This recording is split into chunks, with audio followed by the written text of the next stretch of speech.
Pierrick sculpte le métal. Il travaille sur ce dragon de 4 mètres de haut depuis plus d'1 mois et demi.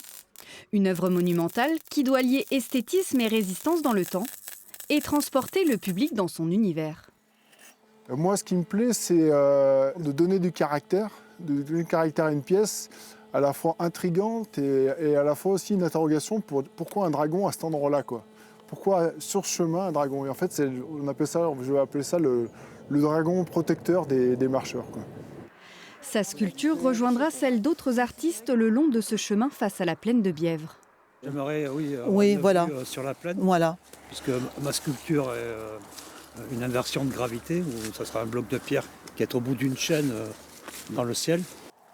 Un projet mené par une association locale pour rendre l'art accessible à tous.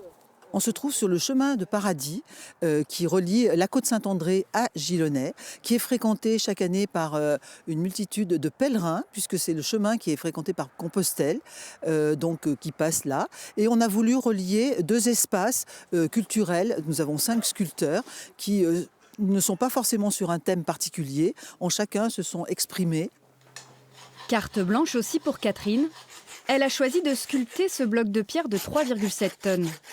Une invitation à ralentir devant son œuvre et à l'apprécier différemment au fil du temps. Il y a des différentes couleurs sur cette pierre. Là, elle est plus pâle parce qu'elle n'est pas encore mouillée, mais avec la pluie aussi. Tous les changements de la pierre selon les saisons. Une pierre, pour moi, c'est vivant. L'inauguration de toutes ces sculptures monumentales est prévue au printemps. Elles laisseront leur empreinte sur ce chemin pour toujours.